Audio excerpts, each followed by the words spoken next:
کہ یہ shuttle service ہے، لیکن اصل میں گاڑیاں مسافروں کے لیے وہی ہیں اور وہی گاڑیاں ان کو ان کے مقام پر پہنچاتی ہیں۔ تو یہ پولیس کی ملی بھگت سے یہ سارے کام ہو رہے ہیں۔ اچھا، اب میں آپ کو بتاؤں کہ لیاقت آباد کی جو ٹرنک مارکیٹ ہے، الکرم اسکوائر سے جو 24 گھنٹے ہیں گاڑیاں یہاں سے چل رہی ہیں، یہاں سے سانگڑ، میرپور خاص، نواب شاہ کے لیے روزانہ گاڑیاں چلتی ہیں۔ اچھا، یہاں سے جو گاڑیاں چلتی ہیں ان کی تعداد تقریباً روزانہ 400 گاڑیاں یہاں سے نکلتی ہیں، اور تمام گاڑیوں میں افسوسناک خبر یہ ہے کہ ان تمام گاڑیوں میں گیس سلنڈر لگائے گئے ہیں، جس کی جو ہے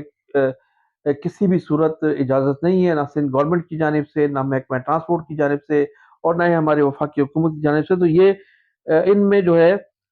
گیس سلنڈر لگائے گئے ہیں۔ اچھا، پھر یہ فی گاڑی جو ہے، یہ کراچی بس ٹرمینل کے مالکان ان اڈے والوں سے فی گاڑی 500 روپے وصول کرتے ہیں۔ اچھا، ان کو پتا ہوتا ہے کہ شٹل کے نام پر جو ویگنیں ان اڈوں سے نکل رہی ہیں، کتنی ویگنیں ہیں، کتنی جو ہے گاڑیاں ہیں، تو وہاں ان کے لوگ موجود ہوتے ہیں اور ان کو یہ تعداد پتا ہوتی ہے، اور پھر فی گاڑی 500 روپے کے حساب سے جو بس ٹرمینل کی جو انتظامیہ ہے اس کو باقاعدہ بھتہ دیا جاتا ہے۔ 500 روپے فی گاڑی، کہیں سے 400 گاڑیاں ہیں تو کہیں سے 200 گاڑیاں ہیں، تو کئی لاکھ روپے اس سے جو ہے بھتہ جمع ہوتا ہے۔ اور اچھا، پھر اس کے علاوہ بس ٹرمینل کے لیے لیاقت آباد سے گزرنے والی سواریاں اٹھانے کے پیسے اڈے والوں کو 3000 روپے دیتے ہیں، یعنی بس ٹرمینل سے جو گاڑیاں گزر رہی ہیں وہاں سے جو یہ لوگ سواریاں اٹھاتے ہیں تو 3000 روپیہ فی گاڑی دیتے ہیں، اور اس میں 800 روپے جو ہے وہ ٹرمینل کی انتظامیہ کے اور باقی اڈے والوں کے ہوتے ہیں، یعنی 3000 روپے گاڑی اور پھر اس کے بعد 800 روپے جو ہے وہ بس ٹرمینل کی انتظامیہ کے ہوتے ہیں، بقیہ جو اڈے والوں کے ہوتے ہیں۔ تو اس طرح پورے شہر میں یہ سسٹم نافذ کیا گیا ہے۔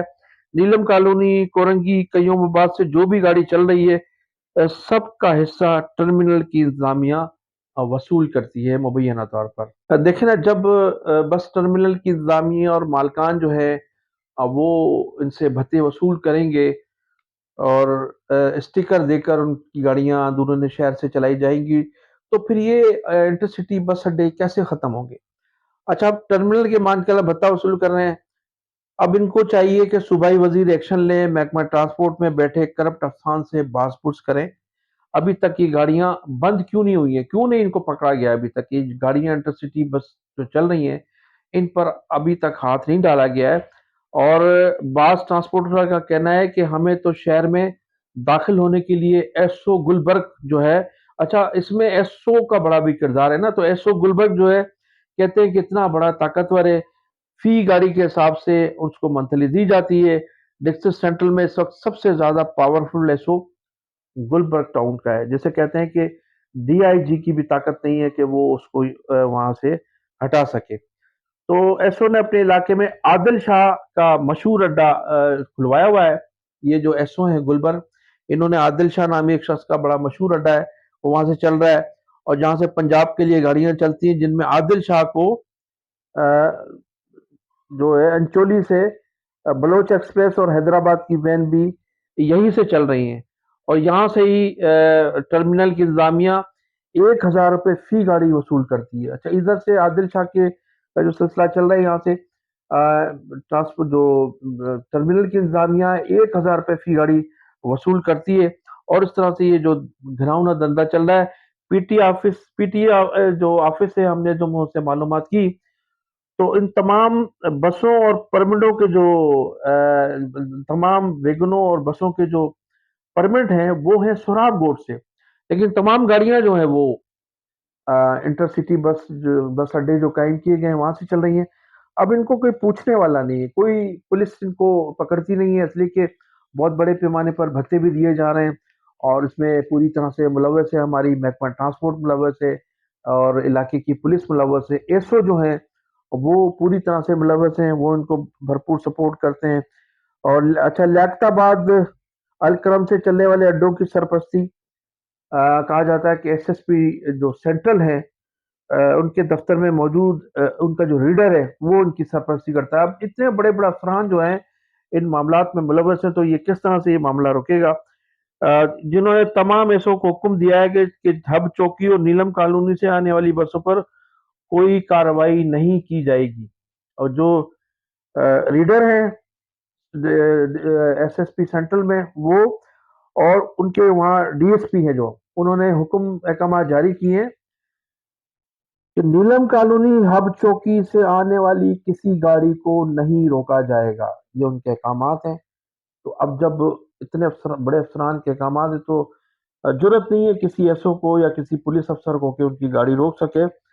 اور وہ جو ڈی ایس پی صاحبان ہیں، جو ریڈر صاحبان ہیں، یا جو افسران ایس او ہیں، وہ ڈائریکٹ ان بس مالکان سے، جو اڈوں کے مالکان ہیں، ان سے ڈائریکٹ منتھلی وصول کرتے ہیں۔ بہت بڑی مافیا ہے۔ اس مافیا کو کنٹرول کرنے کے لیے پوری طرح سے ہماری صوبائی حکومت کو متحرک ہونا ہوگا، اور شرجیل انعام میمن کو اپنے شیشے کے گھر سے نکلنا ہوگا، کیونکہ وہ شیشے کے گھر میں بیٹھ کر پریس کانفرنسیں کرتے ہیں، وہیں بیٹھ کر ان کی جو ہے وہ باتیں ہوتی ہیں، لیکن عملی طور پر انہیں کبھی نہیں دیکھا گیا کہ وہ یہ جو بدنام زمانہ اڈے بنائے گئے ہیں۔ خاص طور پر میں ذکر کروں گا کہ بنارس پر جو ایک بہت بڑا اڈا چل رہا ہے، اس اڈے میں جہاں سے روزانہ 1 سے 1.5 لاکھ روپے منتھلی افسران مبینہ طور پر وصول کرتے ہیں، اس صدر سے پھر پولیس بھی وصول کرتی ہے، اور اس غیر قانونی اڈے کی وجہ سے، اگرچہ اس کو بھی وہاں قانونی کوئی حق حاصل نہیں ہے، وہاں سے بھی سینکڑوں گاڑیاں روزانہ نکلتی ہیں، لیکن کوئی پرسان حال نہیں ہے، کوئی پوچھنے والا نہیں۔ جب یہ گاڑیاں روڈوں پر ہوتی ہیں تو پھر کراچی کا ٹریفک بالکل جام ہو جاتا ہے، جس سے عام شہری کو پریشانی کا سامنا کرنا پڑتا ہے۔ تو کوئی سسٹم نہیں ہے۔ پولیس بھی اس میں پوری طرح سے ملوث ہے، محکمہ ٹرانسپورٹ کا عملہ بھی اس میں ملوث ہے، آر ٹی اے بھی ملوث ہے، تمام لوگ اس میں پوری طرح سے اس گھناؤنے دھندے میں شامل ہیں، اور اس گھناؤنے دھندے کو روکنے کے لیے اب چونکہ رمضان شریف کا بھی مہینہ ہے، عید کی بھی جو ہے آمد ہے، تو مزید اس سے رش بڑھے گا، اور اس کو کنٹرول کرنے کے لیے پوری طرح سے ہماری صوبائی حکومت کو متحرک ہونا ہوگا۔ تو ناظرین، اس حوالے سے جو بھی ہمیں خبریں ملتی رہیں گی ہم آپ کو ضرور شیئر کریں گے۔ اس وقت تک کے لیے ہمیں اجازت۔ پاکستان زندہ باد، پاکستان پائندہ باد۔